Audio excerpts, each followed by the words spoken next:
Meus amigos, boa noite. Antes de nós darmos início, eu gostaria de saber como que está o áudio, se o áudio está bom, se vocês estão vendo dessa vez a imagem bem nítida, para que nós possamos começar a nossa live. E prometo a vocês que será breve, não há muito o que dizer sobre o que aconteceu. Apenas uma contextualização e demonstrando que, ainda que as pessoas não concordem, eu falei o que eu disse, eu não volto atrás, porque está correto também. Então, preciso que vocês me digam se o áudio está bom, se a imagem está nítida.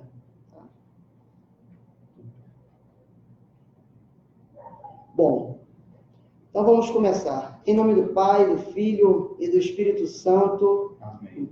Ave Maria, cheia de graça, o Senhor é convosco.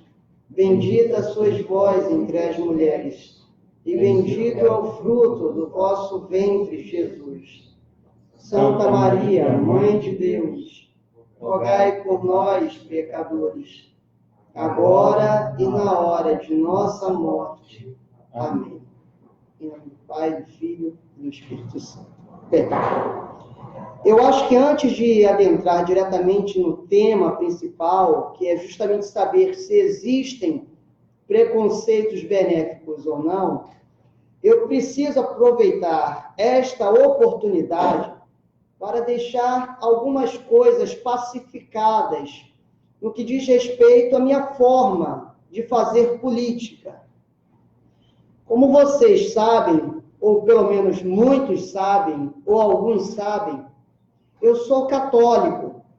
Além de batizado na Igreja Católica, durante um bom tempo eu fui catequista. E permaneço umbilicalmente ligado à Igreja Católica. Permaneço com muita alegria, porque disso depende a minha salvação. Então é evidente que a minha forma de fazer política deve estar ancorada nos 3 pilares do catolicismo: Sagrada Tradição, Sagrada Escritura e Sagrado Magistério. Eu não posso, no meu dia a dia, enquanto pai, enquanto filho, enquanto irmão, enquanto amigo, enquanto político, me desvencilhar, me desnudar desta realidade. É impossível. Eu não tenho como ser várias pessoas, dependendo das ocasiões e dos lugares onde eu estiver. Então, se eu estou em casa, eu luto, eu me esforço para ser um bom católico. Se eu estou no meio dos meus amigos, ali eu me esforçarei para tentar ser um bom católico. E se eu estou na alerge, o catolicismo me acompanha. Não há, em hipótese alguma, dissociação. Porque é isto que a Igreja me pede por meio da sua doutrina social. Que eu seja católico onde quer que eu esteja. Que eu seja cristão onde quer que eu esteja. Eu preciso me esforçar para testemunhar com palavras e com atos aquilo que eu acredito. A fé que mudou a minha vida, que me transformou, que me deu um novo sentido para viver. Porque nem sempre eu estive no seio da igreja. Então, para onde eu vou, e independente do que eu esteja fazendo, eu sempre tento partir da doutrina ortodoxa da igreja. Então, para quem não sabia disso, eu estou contando esta novidade. Para nós católicos, fé e vida, fé e política, não se separam. Isso não é o Márcio que diz. Está nos documentos da igreja. E vejam, eu não estou falando em nome da igreja, porque não estou autorizado. Eu estou falando enquanto batizado, enquanto membro da igreja. E dentro da igreja o que vale são os documentos oficiais. Não são os meus achismos. É por isso que eu falo com tranquilidade que a minha forma de fazer política é católica, é cristã. Eu sou um católico na política, eu não sou um político católico. Eu sou um católico na política e não um político católico. E tem uma grande diferença nisso. E isso não significa que, enquanto político, eu só deva procurar o bem comum, eu só deva procurar fazer o bem a quem é católico, a quem é cristão, em hipótese alguma. Muito pelo contrário. Eu devo procurar fazer o bem a todos, lutar pelo bem comum de toda a sociedade. E é isso que eu tenho procurado fazer diuturnamente, todos os dias. E isso não começou agora que eu me tornei deputado estadual. Isso já vem de longa data, a partir do meu retorno para a igreja. Sendo assim, feitas essas considerações, para que vocês percebam que eu não estou neutro nesta situação. Não estou neutro. Eu não sou isentão. Eu não estou em cima do muro. Todas as vezes que eu busco me posicionar, é a partir da sagrada tradição, do sagrado magistério e da sagrada escritura. Sempre. Todas as vezes que eu tenho feito o que é correto, é porque eu consegui ser fiel a esses 3 pilares. E todas as vezes que eu errei e que eu errarei, é muito provavelmente por não estar sendo fiel à sagrada tradição, à sagrada escritura e ao sagrado magistério. É bem simples. Pois bem, ontem nós tivemos um projeto de resolução na Alerj, que foi para votação, de número 154 de 2019, de autoria do deputado Carlos Mink, que concede o prêmio Cidadania, Direito e Respeito ao grupo Arco-Íris de Cidadania LGBTI. Foi para votação. E como nós vivemos numa democracia, cada deputado vota de acordo com a sua consciência. Porque isso faz parte de uma democracia. E dentro de um parlamento nós temos uma pluralidade enorme de opiniões. Opiniões que algumas vezes são diferentes, em outros momentos divergentes e em outros convergentes. Isso acontece no parlamento. É normal, é natural. Cada um vota de acordo com aquilo que acha que é melhor para a sociedade. E eu votei contrariamente a este projeto de resolução. E o deputado coloca as suas justificativas. Bem, passada a votação, eles venceram. Esse projeto de resolução foi aprovado de maneira apertadíssima. Se eu não me engano, foram 24 votos favoráveis e 22 votos contrários. Eu estou dentro dos 22 que foram contra este projeto de resolução. E lá pelas tantas, alguém disse que aqueles que estavam votando contra este projeto eram preconceituosos. Compreendam. Repito, ali cada parlamentar vota de acordo com a sua consciência, de acordo com aquilo que ele entende que é bom para a sociedade. E ele não pode ser tolhido neste momento. Ele não pode ter seu direito cerceado. Agora, ele pode ser contraditado nos seus votos. Ele pode ser questionado. Isso faz parte do jogo. São 70 cabeças pensando, às vezes de forma diferente, divergente ou convergente. Isso acontece. E aí, quando está falando do preconceito, eu disse não. Eu estou votando de acordo com a minha consciência. E continuei discorrendo. E em determinado ponto eu falei.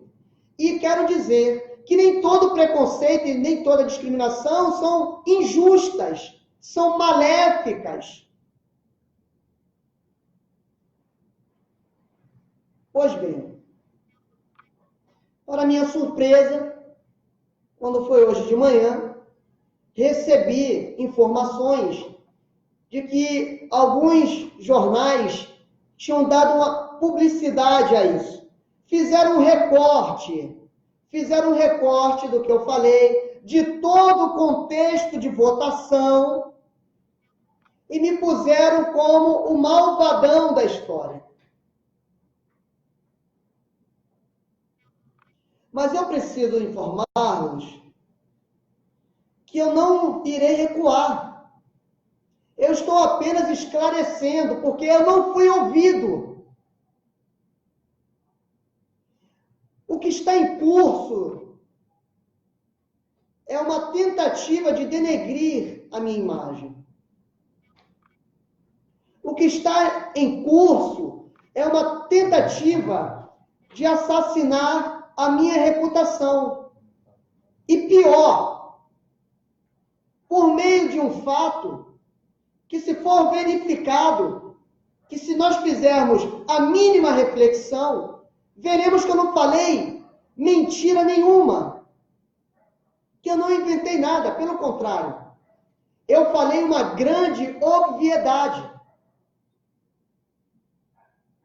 Eles estão querendo, uma minoria de militantes, me bater, porque eu falei uma obviedade. Mas vamos dar continuidade. O que significa a palavra preconceito? Muitas pessoas não possuem dicionário em suas residências. Infelizmente, ainda existem pessoas que não têm internet, então não podem fazer uma pesquisa. Para essas pessoas, eu vou ler o significado da palavra preconceito. Abre aspas.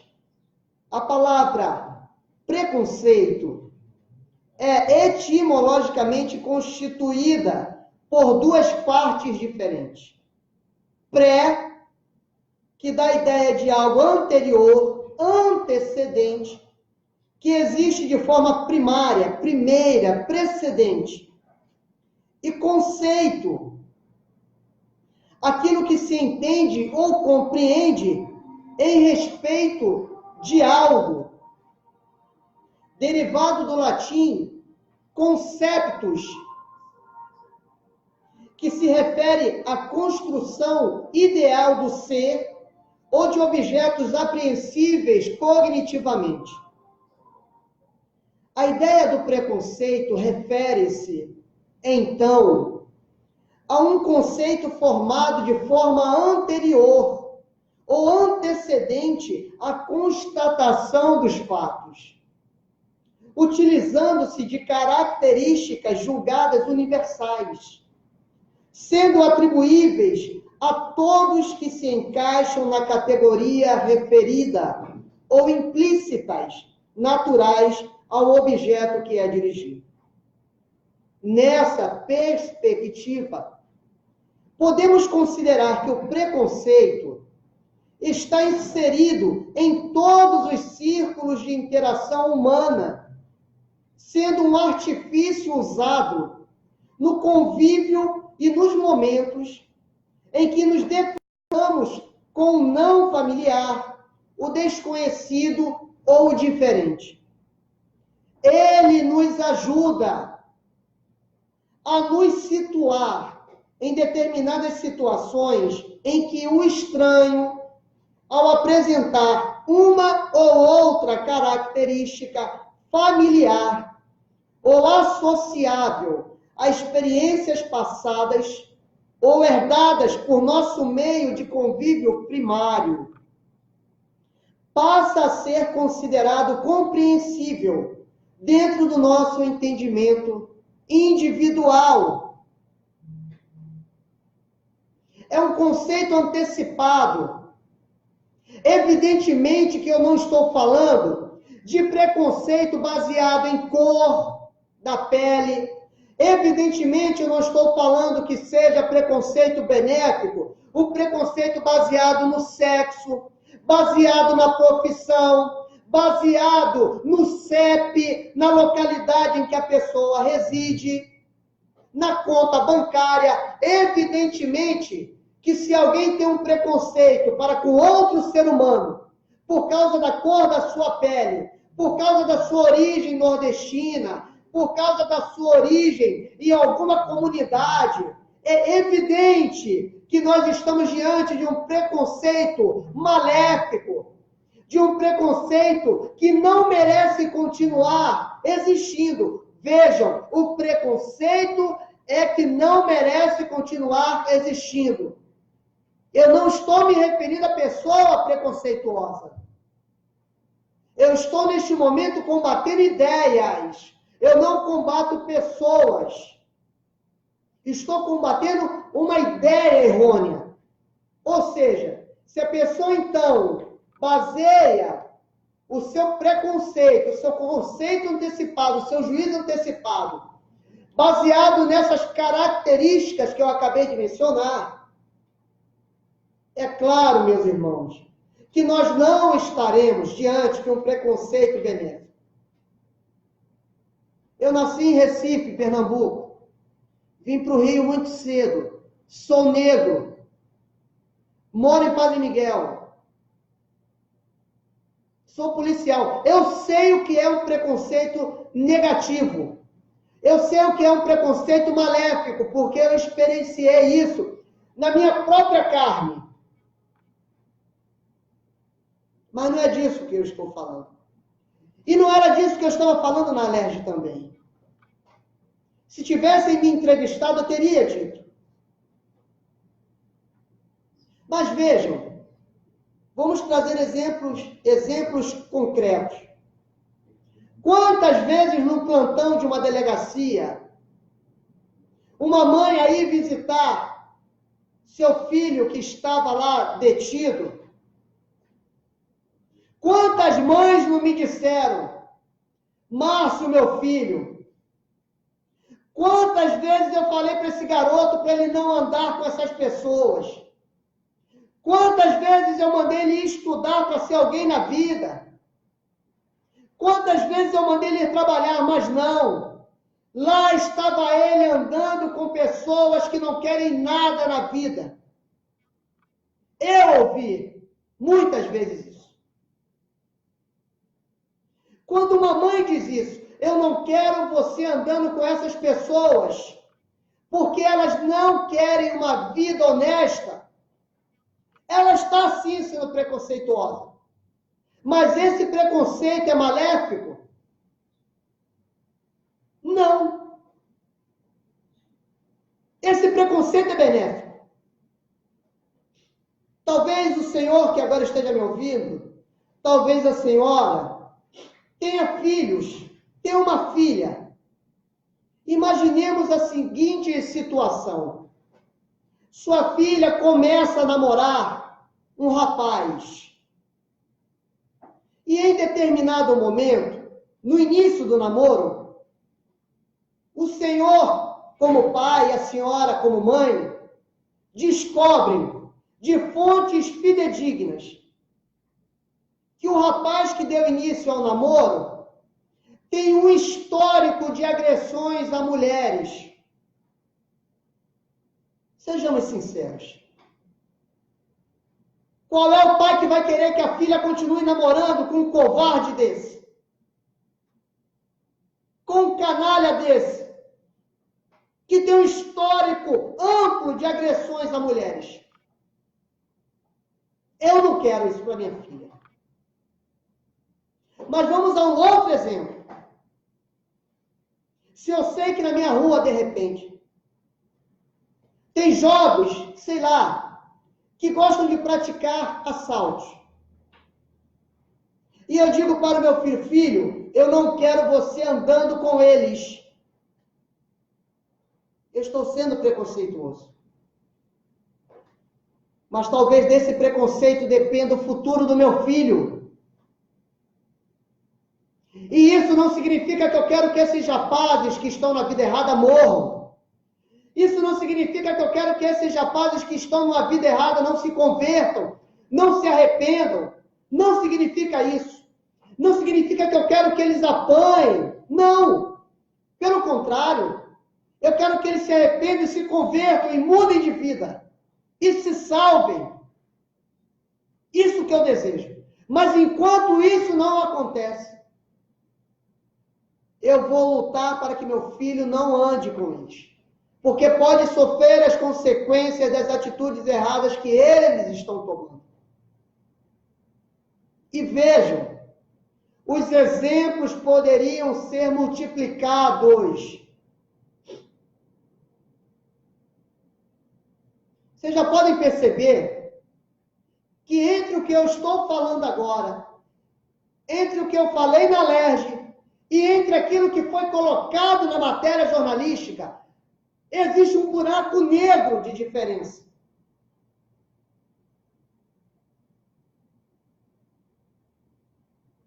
Então, senhores, foi isso que aconteceu. É isso que eu penso. É o que eu acho. Eu tenho preconceito com desonestidade. Com desonestos. Com mau caráter. Eu tenho. Mas nem por causa disso, eu não posso ter gestos de respeito para com essas pessoas, de generosidade para com essas pessoas. Um fato não implica necessariamente o outro. Não é porque eu não concorde com algumas posições que isso me autoriza a querer ofender, agredir, matar uma pessoa. Não! Mas vejam, eu vou continuar defendendo isso, porque eu acredito. Eu sou politicamente incorreto. Se eles estavam querendo me constranger, eu preciso deixar claro que não me constrangeram. Porque eu tenho certeza que eu não falei nada demais, como vocês estão percebendo. E aconselho a leitura desse livro aqui. Não sei se vocês estão vendo bem. O nome do livro é Em Defesa do Preconceito. Leiam este livro. Leiam, façam esse esforço de leitura. Vejam o que esse importante pensador contemporâneo nosso diz nesse livro. Eu quero ler somente só a orelha, para não cansá-los. Já estou caminhando para o fim desta live. Diz o autor do livro.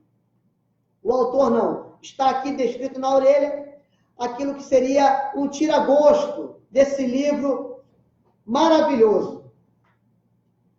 Atualmente, ter preconceitos significa ser racista, homófobo, sexista, retrógrado ou politicamente incorreto, dentre outros adjetivos, fascista, enfim. O ideal é que todos sejam livres pensadores e questionem tudo o que lhes ensino. Nesse livro, porém, Dalrymple aponta que a verdadeira razão para o surgimento desse ideal de liberdade de pensamento é que não queremos ter nossas ações restritas. Desejamos poder fazer o que bem entendemos, quando bem entendermos. Recusamos qualquer autoridade sobre nosso comportamento moral, seja essa autoridade a religião, a história ou as convenções sociais. Mas isso faz com que percamos importantes reguladores de comportamentos antissociais. Se não nos autopoliciarmos, se deixarmos de lado toda e qualquer ideia pré-concebida, a lei é a única força que pode conter nossos comportamentos antissociais e os conflitos resultantes disso. O que muitas vezes faz com que governos se tornem autoritários. Como escreve o autor, abre aspas, é necessário bom senso para saber quando um preconceito deve ou não ser abandonado. Repito o que o autor do livro diz. É necessário bom senso para saber quando um preconceito deve ou não ser abandonado. Fecha aspas. E bom senso é algo que tem sido esquecido na nossa luta contra os preconceitos ruins, que são deixados de lado junto com os bons. Leia este livro.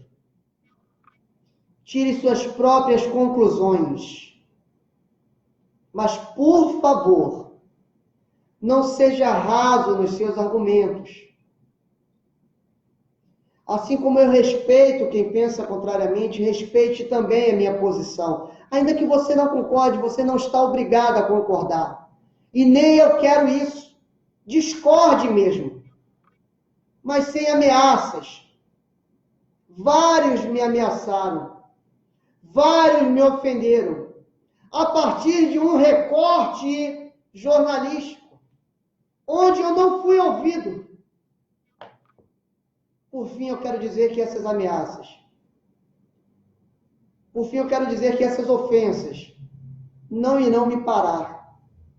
Entendam isso. Concluo com um versículo bíblico importantíssimo. Está lá em Mateus, capítulo 5. Muito, muito, muito conhecido. E que eu preciso ler neste momento. Bem-aventurados sois vós, quando vos injuriarem e perseguirem, e mentindo, disserem todo mal contra vós por causa de mim. Alegrai-vos e exultai, porque grande é a vossa recompensa nos céus. Pois deste modo perseguiram os profetas que vos precederam. Eu só tenho medo de uma coisa nessa vida: de não ser santo, de não fazer a vontade de Deus, de morrer em pecado, de desonrar minha família, de desonrar minha igreja, de desonrar meus amigos. Esses são os medos que eu tenho. No mais, ofensas, ameaças, não me assustem. Não me assustem. Que Deus nos abençoe. Muito obrigado por você que compreendeu o que eu quis dizer na LERJ, o que eu disse nesse momento. Que Deus abençoe você. Que Deus abençoe aqueles que me ofenderam. Que Deus possa tocar os corações dessas pessoas, que Deus possa resgatar essas pessoas, assim como um dia me resgatou. Que o Espírito Santo, nesse momento, possa fecundar todos esses corações endurecidos, a começar do meu coração. Que o Espírito Santo converta nesse momento todas as pessoas que estejam assistindo esta live. Que Deus nos santifique. Que Deus nos purifique.